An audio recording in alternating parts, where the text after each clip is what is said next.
Volví de un viaje de trabajo y encontré mi casa hecha trizas. Pero no fue el robo lo que me derrumbó. Fue descubrir que quien lo hizo estaba más cerca de lo que jamás imaginé. Mi suegra creyó que podía borrar mi pasado, pero terminó perdiendo su futuro entero. Si alguna vez has sufrido una injusticia y soñaste con cobrar venganza, dale like y suscríbete. Esta historia te mostrará cómo la venganza puede servirse fría y exquisita. Me llamo Natalie y hasta ese día pensaba que mi vida estaba relativamente en orden. Un matrimonio que parecía estable, una carrera que iba subiendo y los recuerdos preciosos de la única persona que siempre me guió, mi abuela. Pero cuando abrí la puerta de mi casa en Seattle, todo se vino abajo. El sofá volcado, cajones revueltos, cuadros en el suelo, la escena gritaba caos. Pero lo que realmente me heló fue el silencio, ese tipo de silencio denso, pesado, que parece mandar un mensaje. Aquí ya no perteneces. Corrí directo a la caja fuerte en el despacho. Y allí estaba la respuesta, abierta. Lo que habían tomado no era dinero ni joyas. Las únicas cosas desaparecidas eran las cartas de mi abuela. Memorias irreemplazables, llenas de historias, consejos y secretos. Entre ellas, el caso Carver, un proceso que décadas atrás arruinó la reputación de un hombre importante. Un hombre que, por coincidencia, resultó ser el padre de mi suegra. En ese instante, las piezas empezaron a encajar. Mi suegra, Melaine, siempre me miró desde arriba, como si yo fuera un error que manchaba el nombre perfecto de su familia. Ella creó un imperio de caridad, cultivó amistades con políticos y cuidó cada apariencia. Pero detrás de la máscara había miedo. Miedo a que los secretos de su padre salieran a la luz. ¿Y quién guardaba pruebas de esos secretos? Mi abuela. Ahora yo, mi marido, Daniel, no contestó mis primeras llamadas. Cuando finalmente habló, admitió. Solo quería buscar algunos álbumes antiguos. Le di una llave, mi corazón se heló. No fue solo una invasión, fue una traición. Con un recibo de duplicado de llave en la mano, conduje hasta Portland, al palacio donde mi suegra reinaba. En su salón impecable, coloqué el recibo sobre la mesa como si fuera dinamita. Su sonrisa vaciló, aunque fuera por un segundo. Supe que iba por el camino correcto, pero en lugar de negar, ella jugó la carta de la manipulación. Estoy protegiendo los intereses de mi hijo. No caí. Le mostré que las cartas que habían tomado eran solo copias. Los originales estaban seguros. Por primera vez vi miedo real en sus ojos. Ahí cambió la fase de la batalla. Con la ayuda de Marcus, un colega y amigo leal, instalé cámaras y micrófonos ocultos en mi casa. No pasó mucho tiempo. Melaine volvió, esta vez con su hija Scarlett, con Daniel e incluso con el abogado de confianza. Requisaron todo, creyendo que hallarían pruebas contra mí. Pero encontraron algo mucho peor. A sí mismos, atrapados cometiendo delitos. El momento más impactante fue cuando Daniel, siempre sumiso, finalmente titubeó. Mamá, esto tiene que parar. Pero ya era tarde. Yo estaba en la puerta, grabando cada segundo. Cuando revelé que las pruebas de los desvíos de la caridad estaban con el fiscal, el rostro de Melaine se quebró como porcelana rota. Poco después, la policía entró. Esposas, gritos, desesperación, la reina de la perfección arrastrada fuera de escena. ¿Y Daniel? Se quedó paralizado, atrapado entre dos lealtades. Su silencio lo dijo todo. El tribunal se convirtió en el escenario de la caída de Melaine. Los allegados de la alta sociedad cuchicheaban en los pasillos, incapaces de creer que la mujer que organizaba galas benéficas estaba acusada de fraude y conspiración. Daniel intentó buscarme, ofreció acuerdos, incluso devolvió las cartas como oferta de paz. Pero ya había entendido. Algunas cosas no tienen regreso.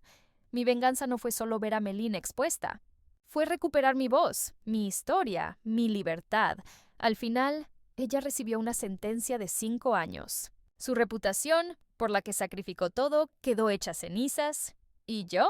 Reconstruí mi vida. Un apartamento nuevo, nuevos colores en mis pinturas y nuevas posibilidades junto a Marcus, que siempre estuvo a mi lado cuando necesité fuerza. Lo que aprendí es sencillo. A veces ganar no consiste en destruir al enemigo. Consiste en negarse a jugar a su juego. Mi suegra intentó borrar mi pasado, pero todo lo que consiguió fue mostrar quién era en realidad. ¿Has vivido alguna vez una situación donde alguien intentó controlar o manipular tu vida? ¿Cómo reaccionaste? Cuéntalo en los comentarios, quiero leer tu historia. Y si te gustó esta historia, deja tu like y suscríbete para más relatos épicos de venganza. Volví de aquel viaje con la sensación de que todo estaba en orden. Pero la primera mirada a mi casa me golpeó como un ladrillo en el pecho. No era solo un robo. Cada rincón estaba invadido, como si alguien hubiera querido dejar claro que yo ya no tenía control sobre mi propia vida. Lo peor, no faltaban objetos de valor, sino las cartas de mi abuela. Eso lo convirtió en algo personal. Mientras revisaba los destrozos, mi mente giraba en círculos. ¿Quién querría esas cartas? Entonces recordé algo. En una de ellas mi abuela había hablado del escándalo Carver, donde un hombre poderoso, padre de mi suegra, había sido acusado de fraude. De repente, todas las piezas encajaron. Alguien de la familia de mi marido temía que esos recuerdos salieran a la luz. Intenté hablar con mi esposo, Daniel. Lo llamé una y otra vez. Al final confesó con voz baja. Le di la llave a mamá. Solo quería buscar unos álbumes. En ese instante entendí que la traición estaba dentro de mi casa. Ya no era solo el dolor por lo robado. Era la certeza de que mi propio compañero había abierto la puerta a la invasión. Con rabia y miedo, conduje hasta la mansión de mi suegra, Melaine. La mujer que todos veneraban como benefactora estaba allí, sonriente, rodeada de lujos. Coloqué en su mesa el recibo del duplicado de llave. Su sonrisa tembló apenas un instante, pero suficiente para revelar la verdad. Por primera vez, el poder estaba de mi lado. Melaine no negó nada. Al contrario, con esa voz dulce que siempre engañaba a todos, dijo: «Solo protejo a mi hijo. Tú no entiendes lo que está en juego». Esa frase me confirmó que su miedo no era por Daniel, sino por ella misma. Pero no me doblegué. Le mostré que lo que había robado eran copias y que los originales estaban seguros en otro lugar. Su máscara se resquebrajó. Con la ayuda de Marcus instalé cámaras ocultas en cada rincón de mi casa. Y funcionó. Melaine regresó, esta vez con Scarlett, con Daniel y hasta con un abogado. Los grabé mientras revolvían todo, buscando pruebas. Cada palabra, cada movimiento quedó registrado. Cuando vi a Daniel dudar y decir: «Mamá, esto debe parar», comprendí que ya no había salida para ellos. La noche en que revelé que todas las pruebas de sus desvíos de dinero ya estaban en manos del fiscal fue el principio del fin. Vi a Melaine romperse. Vi cómo su reino de apariencia se desmoronaba. La policía irrumpió y ella fue esposada delante de todos. Esa mujer, que siempre creyó controlar cada detalle, fue arrastrada como una criminal común. En el tribunal, su nombre se volvió sinónimo de fraude. Daniel intentó negociar conmigo, devolverme las cartas, pedirme perdón. Pero ya era tarde. Mi lealtad no estaba con él, sino con la memoria de mi abuela y conmigo misma. Recuperé mi libertad, un nuevo hogar, nuevas pinturas y una nueva posibilidad junto a Marcus, que me apoyó en todo momento. Volví a casa tras 3 días en un retiro corporativo, confiando en que todo seguiría igual. Al abrir la puerta, la escena me dejó sin aliento. El sofá volcado, los cuadros rotos, cajones abiertos. La sensación era de traición pura, no de un robo común. El silencio era pesado, casi tangible, como si la casa contuviera la respiración, esperando que gritara. Mis manos temblaban mientras marcaba el número de Daniel. Una llamada, 2, luego el buzón de voz. La ansiedad me envolvía, cada segundo alargando la sensación de impotencia. Sabía que probablemente estaba en Portland, en la mansión impecable de su madre, fingiendo ignorancia. Al entrar, mi mirada buscaba respuestas en cada rincón. Libros esparcidos, papeles desordenados. Pero no había señales de objetos de valor. El televisor seguía en su lugar, las joyas intactas. Habían ido directamente al cofre. Y lo que más me dolía, las cartas de mi abuela, los recuerdos más preciados que tenía de ella. Esas cartas no eran simples papeles. Contenían la voz de mi abuela, su sabiduría, historias de nuestra familia y advertencias sobre personas que harían cualquier cosa para enterrar la verdad. Crecí bajo su tutela en un pequeño apartamento en Seattle, aprendiendo a mantenerme firme después del divorcio de mis padres. Mientras examinaba los restos, mi teléfono vibró. Un compañero de trabajo preguntaba cómo iba mi regreso. Le respondí con las manos temblorosas.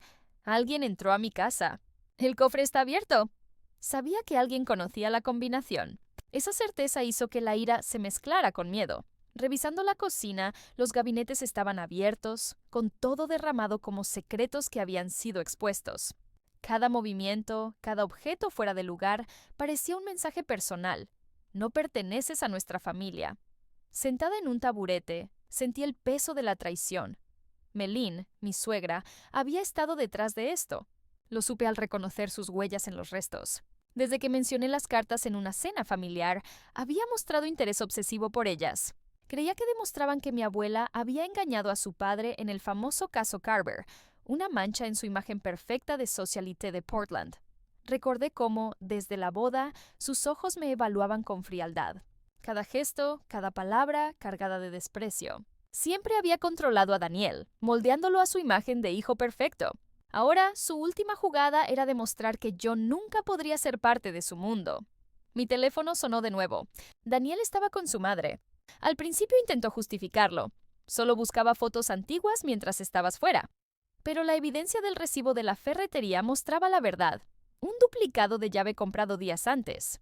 Habían planeado esto, no podía esperar a confrontarlos. Tomé mis llaves y conduje a Portland. La mansión de Melin era un contraste total con el caos de mi hogar. Césped impecable, ventanas brillantes, todo cuidadosamente curado. Cada foto en la pared mostraba momentos de su familia, excluyéndome a mí y cualquier recuerdo mío con Daniel. Coloqué el recibo sobre la mesa frente a Melin. Su sonrisa dulce tembló apenas un instante. Daniel intentó mediar, pero mi voz no permitió dudas. Has estado tras mis cartas durante meses. Sabes que no voy a ceder. Su compostura empezó a quebrarse. Revelé que las cartas tomadas eran solo copias. Los originales estaban seguros, lejos de sus manos. Por primera vez, la vulnerabilidad se reflejaba en sus ojos. Sabía que tenía que actuar rápido. Esto no se trataba solo de recuperar las cartas, sino de establecer justicia. De vuelta en Seattle, instalé cámaras y sensores con Marcus, asegurando que cada movimiento en mi hogar quedara registrado. La expectativa crecía. La próxima visita de Melin sería el escenario perfecto para capturar su intento de robo. El día llegó. Melin, Scarlett y Daniel entraron en mi casa con familiaridad peligrosa. Grabé cada gesto, cada susurro, cada tiro de libros y papeles. Scarlett sonreía con suficiencia mientras revisaba cajones. Daniel dudaba, y Melin mostraba signos de desesperación oculta. La tensión alcanzó su punto máximo cuando revelé que había instalado micrófonos. Sus reacciones, cada palabra, quedaban grabadas. Daniel finalmente se enfrentó a su madre, pero su voz era débil. «Mamá, esto debe parar». No importaba. Ya estaba todo registrado. La sorpresa fue descubrir que la caja fuerte era un señuelo. Detrás había documentos que exponían años de fraude en la caridad de Melin. Todo su mundo cuidadosamente construido empezaba a derrumbarse. Scarlett gritó. Daniel quedó paralizado, y Melin intentó mantener su compostura, pero la verdad la aplastaba. Las luces rojas y azules de la policía iluminaron la habitación. Oficiales entraron. Esposaron a Melin mientras ella gritaba sobre injusticia. Víctor, su abogado, escapó con prisa. Scarlett intentó salvar su lealtad familiar, pero finalmente entendió la magnitud del engaño. Mi victoria no fue solo verlos atrapados, fue recuperar mi libertad, mi historia y el legado de mi abuela. Caminé por Pioneer Courthouse Square mientras Marcus me alcanzaba y sentí que, por primera vez en meses, respiraba sin miedo. Meses después, mi nuevo hogar en Seattle reflejaba una vida reconstruida. Pinturas llenaban mi espacio, mis cartas recuperadas descansaban a salvo y Daniel apareció con un gesto de truce, devolviéndome lo que siempre fue mío. El pasado había sido reclamado y yo estaba lista para comenzar de nuevo. La sentencia de Melin fue de 5 años y su reputación quedó destrozada. Scarlett comenzó terapia, aprendiendo a ver la realidad. Mi relación con Daniel terminó, pero yo permanecí firme, construyendo mi vida desde la independencia y el respeto propio. Cada visita, cada conversación y cada movimiento estratégico había sido cuidadosamente planeado. La justicia no llegó de forma violenta, sino mediante la inteligencia, la paciencia y la evidencia. A veces, permitir que otros se destruyan solos es la forma más pura de venganza. El legado de mi abuela fue mi guía. Me enseñó a proteger lo que es valioso y a actuar con astucia, no solo con furia. Su espíritu me acompañó en cada paso, dándome la fuerza para enfrentar la traición más cercana. Marcus, fiel y constante, se convirtió en mi aliado. Su apoyo me recordó que no todas las batallas se ganan en soledad. La confianza y la colaboración pueden ser tan poderosas como la rabia justificada. El resultado final fue más que un triunfo personal. Fue un ejemplo de cómo la verdad y la justicia moral prevalecen sobre la manipulación y la avaricia. La caída de Melin fue la confirmación de que la arrogancia y el control absoluto tienen un límite. La historia se difundió en la alta sociedad de Portland. Amigos y conocidos que antes admiraban a Meline ahora la miraban con desdén y asombro. Su imperio de caridad y apariencia perfecta se mostró como lo que era, una fachada construida sobre mentiras. Mis días posteriores se centraron en reconstruir no solo mi hogar, sino también mi paz interior. Cada carta de mi abuela leída era un recordatorio de que el conocimiento y la preparación valen más que cualquier ostentación de riqueza o poder. Cada detalle de su caída, cada palabra grabada, cada evidencia fue un recordatorio de que la justicia no necesita ser violenta, necesita ser implacable y precisa. La experiencia cambió mi perspectiva sobre la familia, la lealtad y el poder. Aprendí a discernir quién merecía mi confianza y quién solo buscaba su beneficio propio. Finalmente, comprendí que la venganza perfecta no es solo exponer al culpable, sino recuperar lo que nos pertenece y proteger lo que amamos. La satisfacción nace de la claridad y la justicia, no de la violencia.